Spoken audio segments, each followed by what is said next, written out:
il s'agit d'un lieu et d'une histoire qui n'a laissé aucune trace, sinon dans quelques mémoires qui disparaissent. Alors, Kinderzimmer, ça veut dire la chambre des enfants. Le titre est en allemand parce qu'il n'a aucun équivalent et qu'il n'y a pas de chambre des enfants, il y a seulement une Kinderzimmer. C'est un lieu qui est dans le camp de Ravensbrück et c'est un lieu dans lequel les nouveau-nés, à partir de septembre 1944, sont placés, non pas du tout dans l'idée d'être élevés comme des petits Allemands, ce qui était le cas des Lebensborn, mais dans un but qui est impossible à deviner, puisque au moment où cet espace est découvert par celles qui vont l'investir, c'est-à-dire une puéricultrice qui a 17 ans, et puis des femmes qui vont mettre leurs enfants au monde, et ces enfants vont donc dormir à cet endroit, et bien au moment où cet espace est découvert par celles qui vont l'habiter, le projet d'extermination est en place à Ravensbrück, qui est d'abord un camp de travail de déportation politique. C'est vraiment l'histoire de la déportation politique, c'est pas du tout un livre qui concerne la Shoah. L'extermination est néanmoins prévue parce qu'on sent que c'est la fin de la guerre, et donc il y a eu des gazages à Ravensbrück, et une chambre en dur est construite au moment où cette Kinderzimmer, qui est un espace qui doit faire pas même la moitié de cette librairie, est donc mise en place.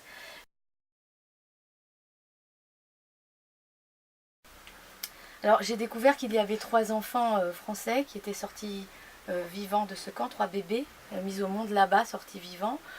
Il y en a probablement eu une quarantaine en tout, mais il y avait des Hongroises, des Polonaises, des Allemandes, des Belges, des Espagnols, des Italiennes, des Russes.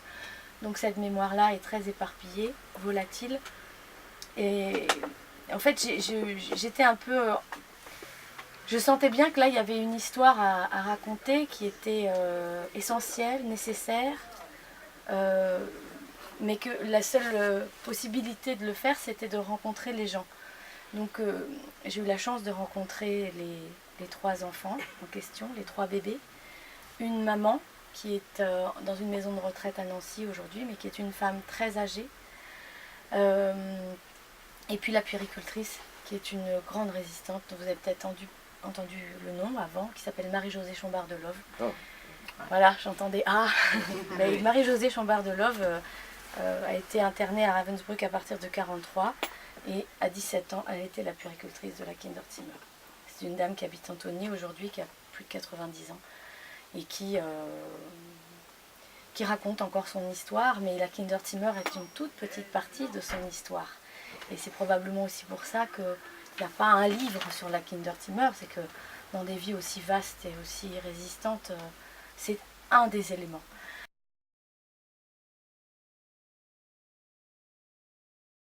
Et puis après, oui, je me suis beaucoup battue pour rencontrer des gens. Parce que je ne vous cache pas qu'au début, les femmes... Ils n'ouvraient pas leurs portes on me raccrochait au nez. Et en fait, je parlais de romans. Et après, j'ai parlé de livres. Et je me suis dit, si je parle de livres, ça va être plus facile. Et en effet, ça a été plus facile. Et puis, c'est surtout qu'avec le passeport de Marie-Josée Chambard-Delove, les portes commençaient à s'ouvrir quand même beaucoup plus facilement.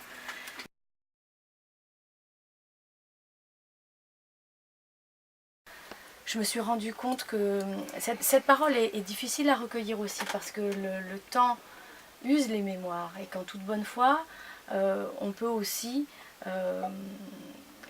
revisiter sa propre expérience et la modifier. Tout témoignage est aussi une fiction, en toute bonne foi évidemment.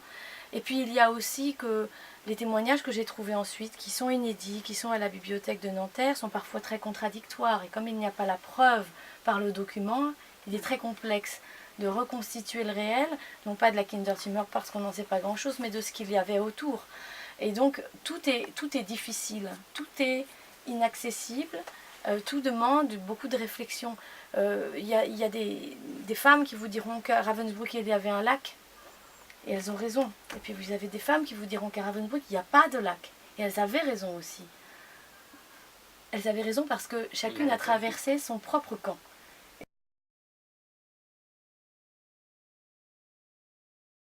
Et après, il y a surtout la question de la légitimité qui est arrivée. Pourquoi moi je vais raconter cette histoire? Après tout, Si Marie-Josée Chambard-Delove ne l'a pas fait, pourquoi moi je le ferais? Comment cette histoire peut appartenir à des gens de mon âge? À partir de mon âge, puisque c'est à partir de ma génération que le lien est vraiment rompu, que ça reste une histoire racontée, absolument racontée. Je crois que la fiction a quelque chose à faire de ça. Je crois que l'art a quelque chose à faire de ça.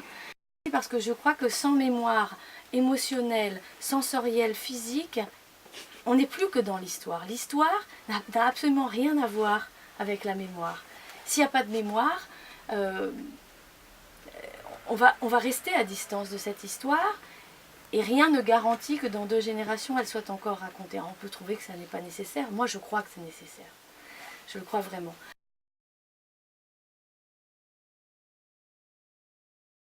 Je pense que la vie nous fait accumuler des expériences qui sont parfois de l'ordre de l'infime, mais qui, chacune,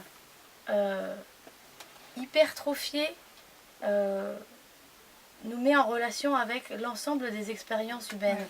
Je veux dire, moi j'ai pas traversé un camp, mais en effet, par exemple, la maternité, je sais ce que c'est. Par exemple, l'humiliation, j'ai aussi vécu ça, mais comme nous tous. Il faut avoir en soi le désir d'aller reconstituer infiniment ces expériences. Et moi je crois que l'écriture c'est vraiment un creusement. Il faut aller à la recherche de ces choses-là qu'on a enfouies, qu'on a beaucoup refoulées. Souvent c'est pas des émotions faciles à garder vivantes, on en a besoin pour grandir, pour vivre. Mais je veux dire, c'est ça aussi pour moi le travail d'écriture. C'est non pas d'aller chercher l'autre en moi, mais le même. Moi, j'ai pas l'impression d'habiter la peau de quelqu'un d'autre. J'ai l'impression d'aller chercher ce qui nous relie.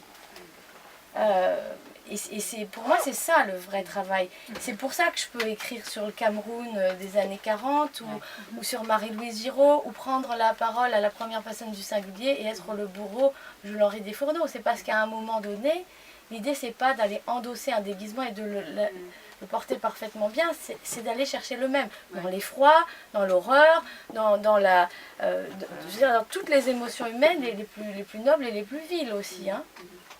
Je crois qu'on est fait de tout ça, et qu'après, il faut avoir envie d'aller débusquer, parce que c'est vrai que c'est très noir dans ces endroits-là. C'est douloureux, surtout.